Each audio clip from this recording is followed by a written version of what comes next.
Okay, August 11th, 2022, heading up I-88 on the east side of the bay, just come into Oakland, getting off at 98th Avenue on the way to Oakland Airport.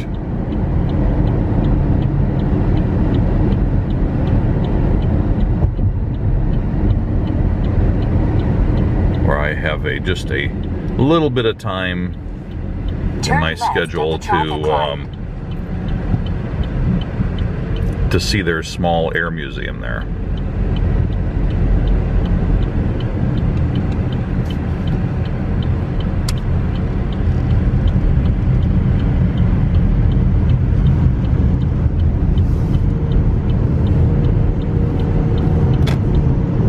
In 3/4 of a mile, turn left on the airport access road.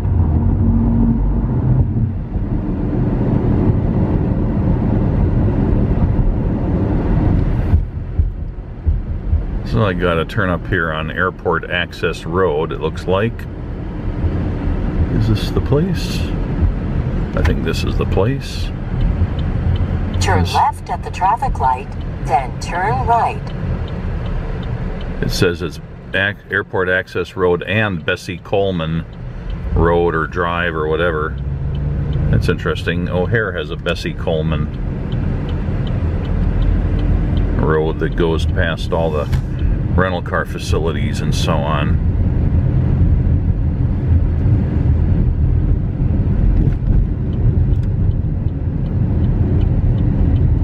Turn right at the traffic light.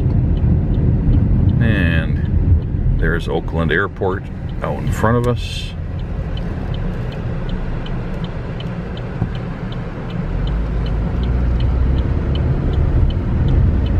How's this gonna be jacking me around here? 1/2 mile, be in either of the 2 left lanes, then turn left on Swangway.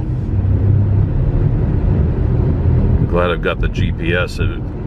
Kind of a confusing array of roads here.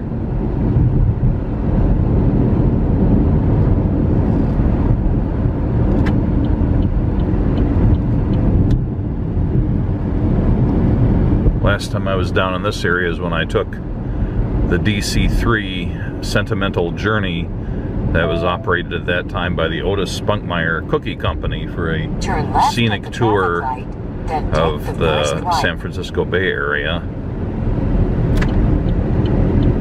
I believe that airplane then, after Otis Spunkmeyer shut down that operation, they moved it to the Hiller Aviation Museum on the west side of the bay, and it was there for a while, and then my understanding was that they turn right at the stop sign. Somebody in Russia bought it and it was flown over there. That's probably where it is now. Yep, I remember this well. That Otis Spunkmeyer DC-3 operation was arrive at 8252 Earhart Road, like this next building on the left, I think. Yeah, it had the parking lot across the street from it. It had that look to it. I think that's the same building. And that's why I knew there was this little air museum here. Yeah, I'm certain that's the same building that the DC-3 operation was out of. But I remember I got here early and was just driving up and down this road and saw that they had a bit of a air museum. But it was closed at that time.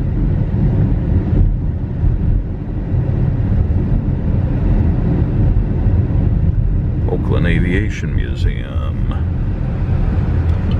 Arriving at 8252 Earhart Road on the right. Okay. August 11th, 2022. I'm at Oakland International Airport at the Oakland Aviation Museum. And I have no more than 30 minutes.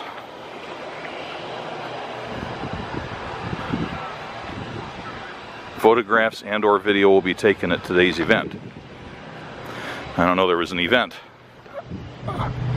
It's open Wednesday to Sunday, 10 a.m. to 4 p.m. Adult $18, senior 60 years or older is $15. teen or military or student with an ID, $13. Kids 5 to 12 years old, $10. Children 4 and under, free. So I guess I better get ready to pony up 15 bucks.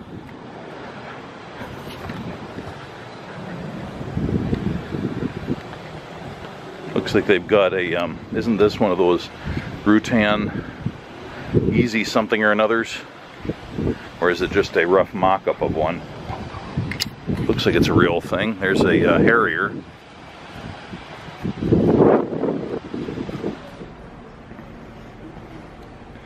They have an FA-18 Hornet simulator, 20 bucks for 20 minutes on it.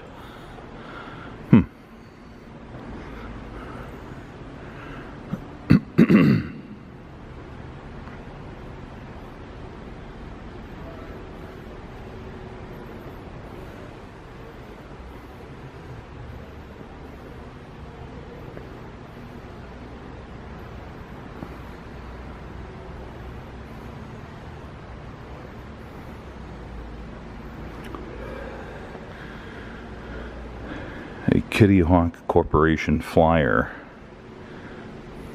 designed as an easy-to-operate personal electric vertical takeoff or landing aircraft. Certified as an ultralight under FAR Part 103, it could be operated with a minimum of training. Pilot certificate would not be required. First flight occurred in June of 2018.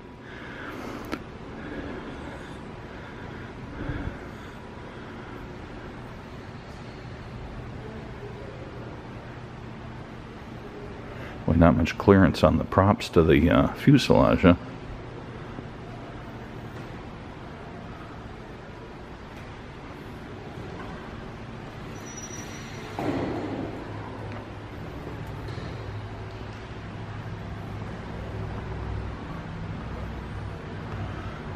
This is a Kit Fox Classic 4-1200 Tail Dragon. Tail Dragon, I get it.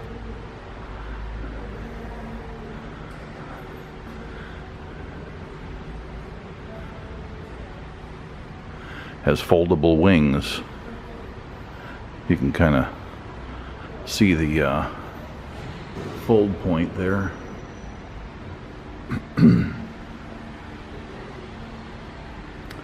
A Curtiss P-40F Warhawk model. It was used in air shows and conventions. It was intended for children to have their photo taken in it as a fundraiser.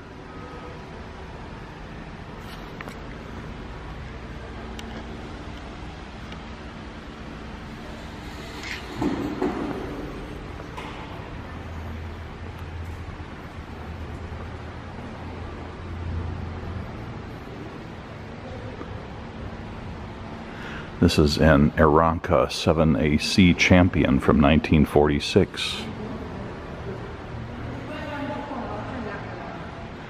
And an ER Coupe 415C from 1946.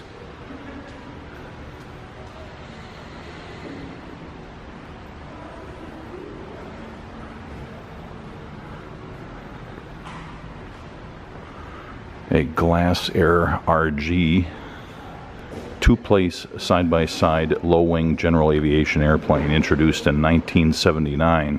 It was the first pre-molded composite kit aircraft ever offered.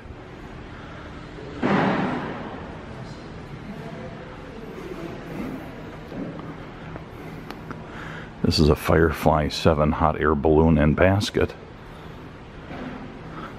Well, no balloon, but it's the basket for a hot air balloon. Instrumentation.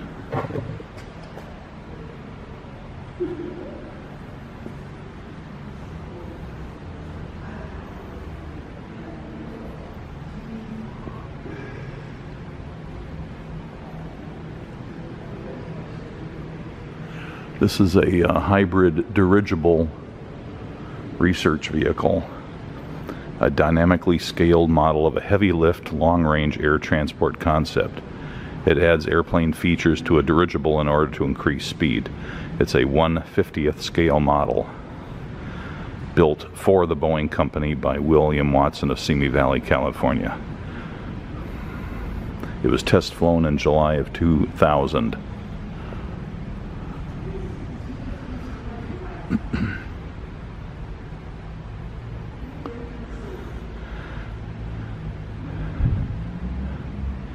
(1933) T3 Boeing School. Privately designed and financed all-metal aircraft, tested advanced concepts from 1933 until the early 1960s. Boeing School of Aeronautics.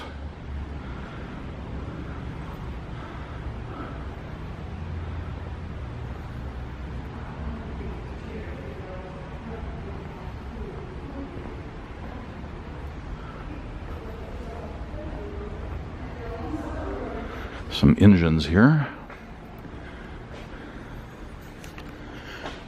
A developmental aircraft engine, Pancake V8 automotive engine circa 1940.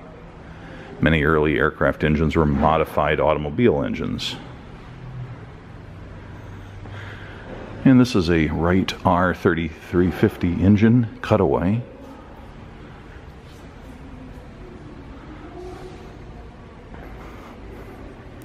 Pratt & Whitney R2800 double wasp. Lycoming R680 radial engine, Cutaway. And a Tigra G4 engine, Spanish 4-cylinder inverted air-cooled engine. Pratt & Whitney R985AN1 Wasp Jr.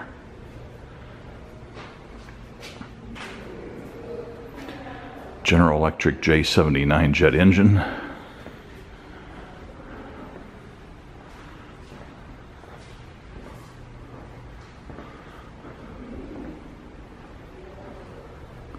Pratt & Whitney TF30-414A military low bypass turbofan engine designed for the F-6D Missileer missile carrier. It was later adapted with an afterburner for supersonic designs, and in this form it was the world's first production afterburning turbofan, going on to power the F-111 and F-14A Tomcat, as well as seeing use in the early versions of the A-7 Corsair II without an afterburner.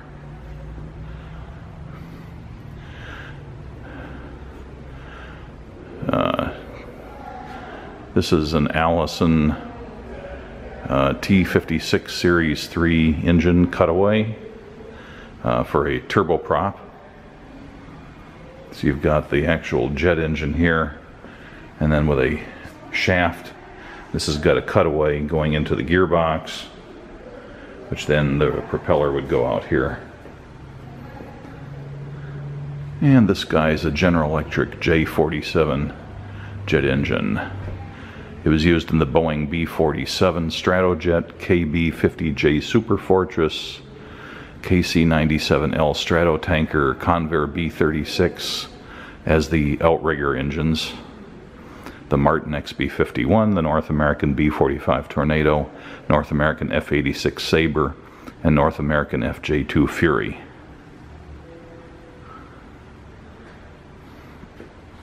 A Garrett GTP-70 gas turbine. And let's see, I think we missed one over here.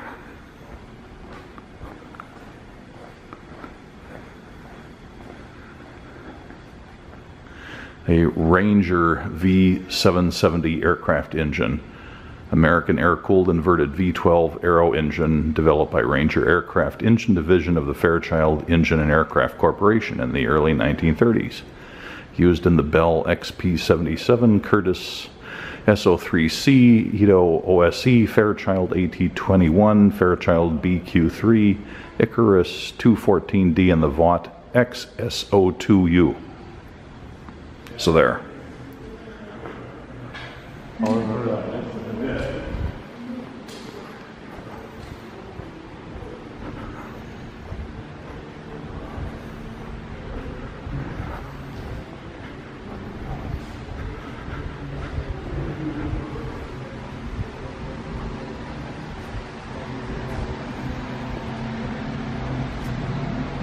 There's several rooms off to the side that have displays and models of aircraft, engines and models of aircraft.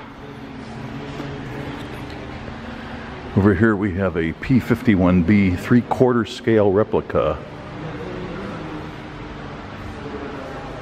It's a pretty detailed piece of work to make the whole thing scale, although I suspect that landing gear are probably off of some other airplane and so on.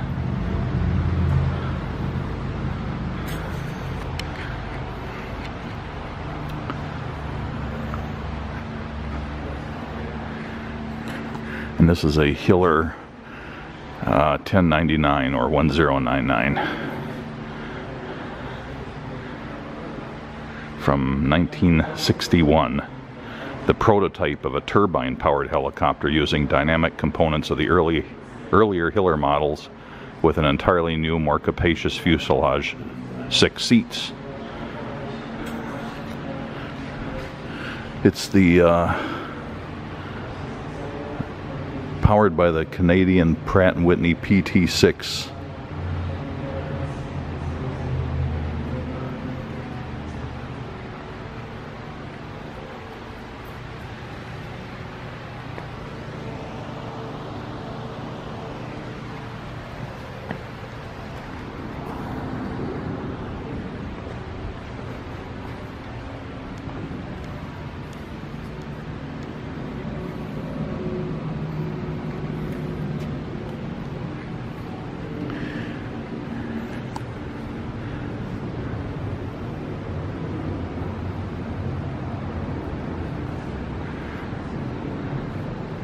Front end of a S2F3 tracker.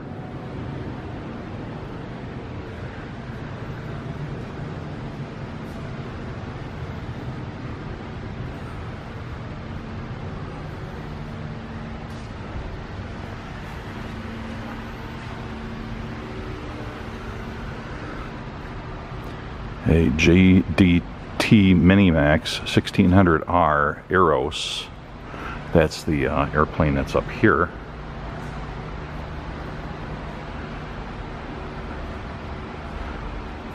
The Minimax family was originally built by Team Incorporated Tennessee Engineering and Manufacturing of Bradyville, Tennessee in 1984. And this is an MG-15 BIS.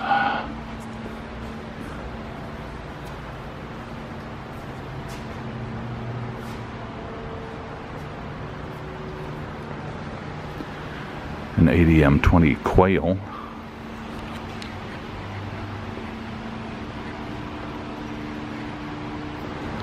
Another one of the Rutan kit airplanes, I think, but I don't see a sign saying what it is, which of the EZs it is.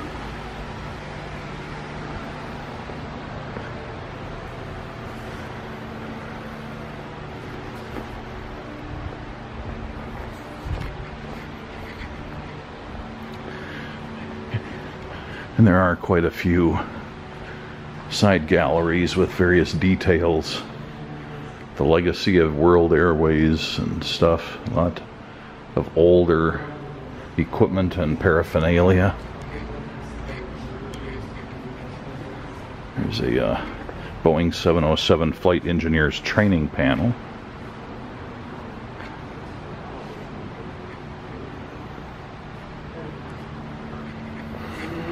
Transocean gallery, a lot of photos and uniforms.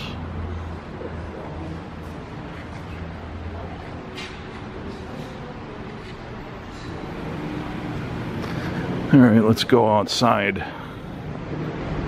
I only have about 11 minutes left before I need to get on the road. I have a drop dead return time on my rental car, otherwise I get charged a day extra.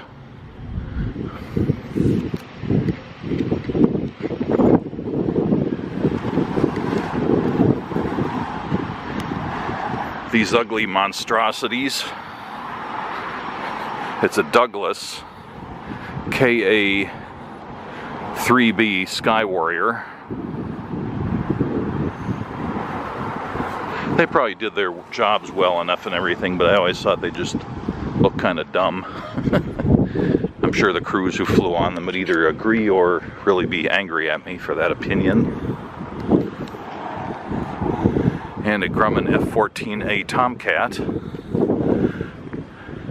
Looks like it's in pretty good condition too, and they don't have any bird screens on the engines. That's surprising to me.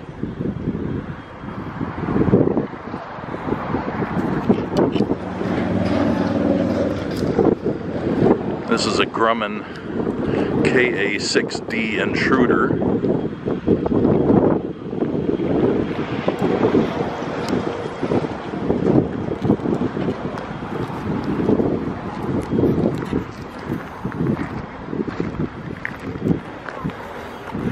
Front end of a DC something. I suspect that's what it is. And there's a Ling Temco Vought, or LTV, A7 Corsair 2.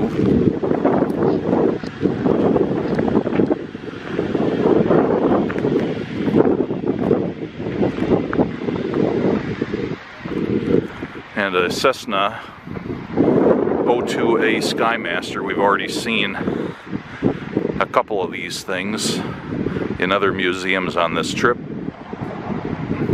This is the Vietnam era twin piston powered tractor pusher forward air controller type missions.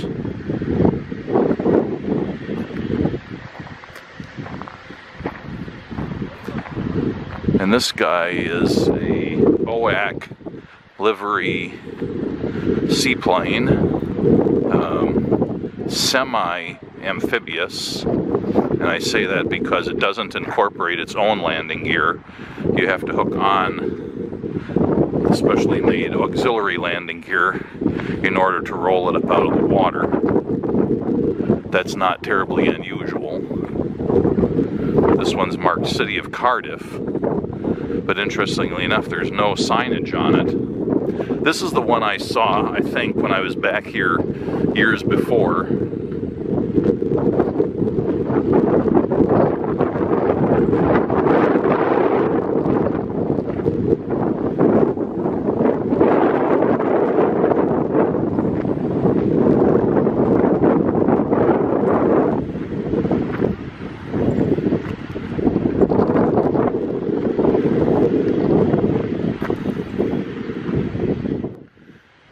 And there's some wrecks over here. A Republic RF-84F Thunder Flash, which got dragged out of somewhere.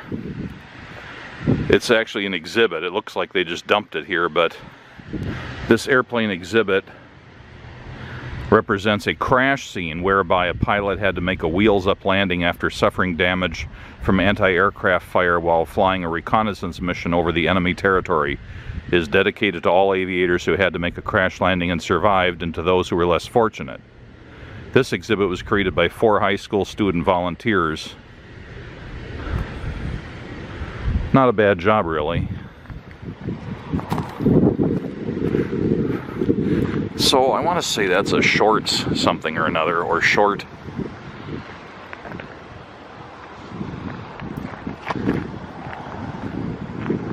Beautiful plane.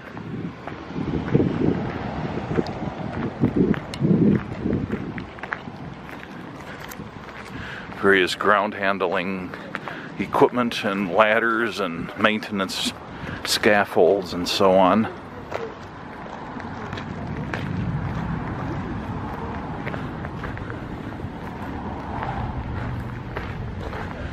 And this guy is a North American T-39 Saberliner. Mostly used as an executive transport, I think.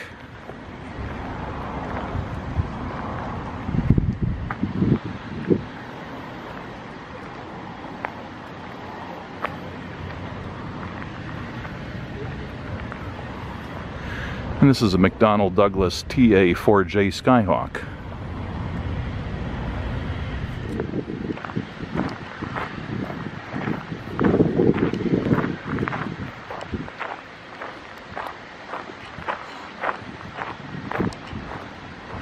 It has a cable coming out of its tail, which snakes into the building. So I guess they must have some electric power in there.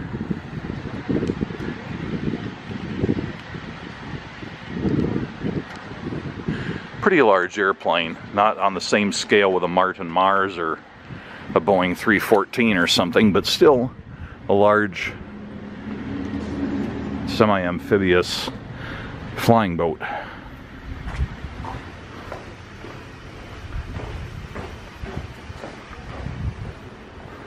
And that, I think, about does it. I don't have time to look in all the side exhibits. But I got at least an overview of the place. The short Solent Mark III flying boat, City of Cardiff.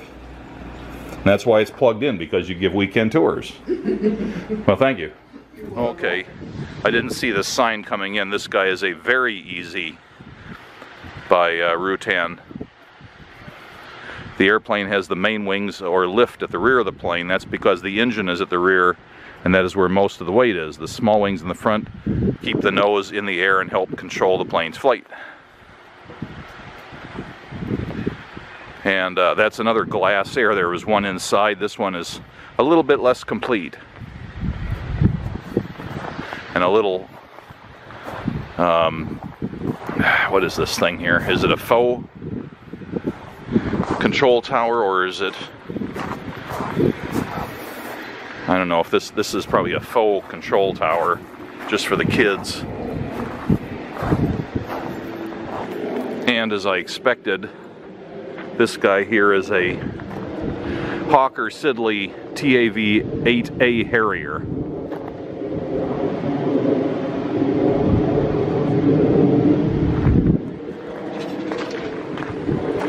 Nice little museum.